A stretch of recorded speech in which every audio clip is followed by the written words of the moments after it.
ضمانت پر جیل سے باہر آتے ہی مرزا نے اپنی عادت کے مطابق پھر وہی کلا بازیاں شروع کر دیں۔ ایک ویڈیو میں بیان کچھ آتا ہے، دوسری ویڈیو میں بیان کچھ آتا ہے، بعض اوقات ایک ہی ویڈیو میں تضاد بیانی ہوتی ہے۔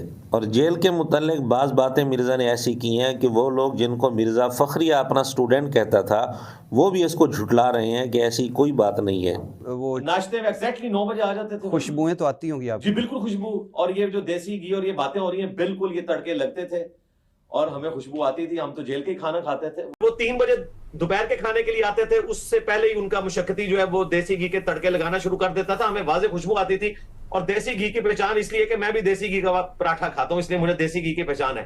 مرزا کی اس بات پر کئی لوگوں نے مرزا کی تکذیب کی ہے، ایسے لوگ جن کو مرزا فخریہ کہتا ہے کہ یہ میرے سٹوڈنٹ ہیں۔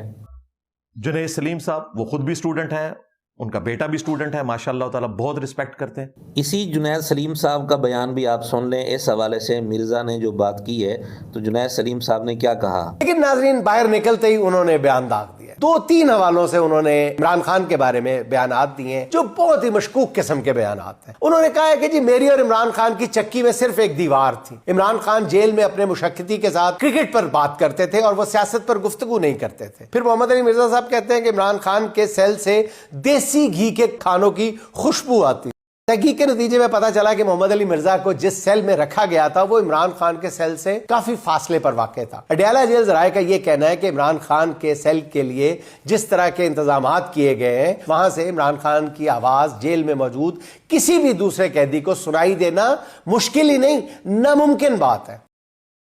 اب مجھے پہلی بات تو یہ بتائیے کہ جب ان کی نظر ہی نہیں پڑتی تھی انجینئر محمد علی مرزا صاحب کی، دوسری طرف وہ کہتے تھے کہ جی دیکھا تو جا ہی نہیں سکتا تھا، بھئی چلے خوشبو تو آ گئی دیسی کانوں کی، آپ کو مرزا صاحب یہ کیسے پتا چل گیا کہ دیوار کے اس پار عمران خان نے 7 کمروں پر یا 7 چکیوں پر قبضہ کر رکھا ہے؟ پہلے بھی میں نے بار بار بتایا ہے کہ عمران خان کا جو پورا وہ احاطہ ہے اس پہ 7 چکیاں ضرور ہیں، غالباً 8 بنتی ہے، لیکن باقی 7 چکیوں پر تالا لگا ہوا ہے۔ 7 چکیاں عمران خان کے زیر قبضہ زیر استعمال نہیں ہے، عمران خان اسی اپنے ایک سیل میں بند ہے۔ یہ 7 چکیوں پر قبضے والی بات بالکل غلط ہے، بالکل غلط ہے۔ اور باقی یہ کہ خوشبو عجیب سی بات ہے کہ مطلب ساتھ آ رہی ہے آواز، یہاں پہ خوشبو اتنی آسانی سے آ جائے اور آواز آنے میں مشکل پیش آئے، یہ ساری باتیں بہت ہی مشکل ہیں ہضم کرنا کسی کے لیے بھی، کسی بھی ذی شعور آدمی کے لیے۔ پتہ نہیں محمد علی مرزا صاحب نے کس جگرے کے ساتھ دی ہیں یہ باتیں۔ جنید سلیم صاحب نے اپنے انداز میں بات کی، ہم اب اصل وجہ بتاتے ہیں کہ مرزا کو خوشبو کیسے آ گئی۔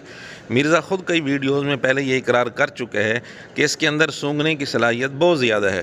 نہیں وہ میں جناب میرے بھائی میرے سونگنے کی اس بھی بہت ہے، منو سونگ کے پتہ لگ جاتا ہے ہاں، جو اس کے سونگنے کی صلاحیت ہے نا، جس کی مثال اللہ نے علماء سو کی بیان کی ہے قرآن میں، اس سے زیادہ میری اسمیل ہے مولویوں کے بارے میں۔ تو مرزا نے یہ خود اقرار کیا ہوا ہے کہ میری سونگھنے کی صلاحیت کتے سے بھی زیادہ ہے، اس لیے مرزا کو تو خوشبو آنی تھی۔ یہ وہ باتیں جن کی تردید ان لوگوں نے کی جن کو مرزا فخریہ طور پر اپنا سٹوڈنٹ کہہ چکے ہیں۔ اب ایک مثال ہم اس کی تضاد بیانی پر بھی دے دیتے ہیں۔ مرزا کے بقول جیل میں مرزا کے ساتھ والی چکی میں عیسائیوں کا ایک بشپ تھا جس کے ساتھ مرزا کی ملاقات ہوتی تھی، بات چیت ہوتی تھی، اس کے متعلق بھی مرزا نے تضاد بیانی کی ہے۔ ارشاد بھٹی والی پوڈ کاسٹ میں مرزا نے یہ کہا کہ بشپ نے مجھے خود بتایا کہ ہمارا وہی عقیدہ ہے جو تم نے بتایا ہے، یعنی جس جملے کی وجہ سے مرزا پر FIR ہوئی تھی۔ تو مرزا کے بقول مرزا کہتا ہے کہ بشپ نے مجھے کہا کہ ہمارا یہی عقیدہ ہے۔ وہ بشپ صاحب تو میرے ساتھ تھے وہاں پہ، پروٹیسٹنٹ بشپ 13.5 سال سے، اور وہ کوئی عام بندہ نہیں ہے۔ شہباز بھٹی جو منسٹر ہوا کرتے تھے وہ ان کے بڑے بھائی ہیں، جن کا مرڈر ہوا تھا 295C کے چکر میں، جی جی یہ ان کے بڑے بھائی تھے ظفر بھٹی صاحب۔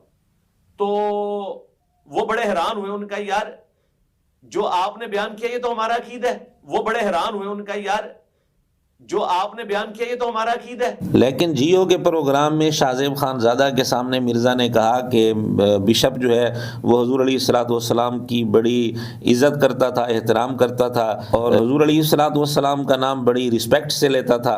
یقین کریں میری ان سے جب ڈسکشن ہوتی تھی ہمیشہ نبی الاسلام کا نام اتنے وہ رسپیکٹ سے لیتے تھے، حضور پاک کہہ کے وہ بات کرتے تھے۔ وہ بڑے حیران ہوئے، ان کا یار جو آپ نے بیان کیا یہ تو ہمارا عقیدہ ہے۔ نبی الاسلام کا نام اتنے وہ رسپیکٹ سے لیتے تھے،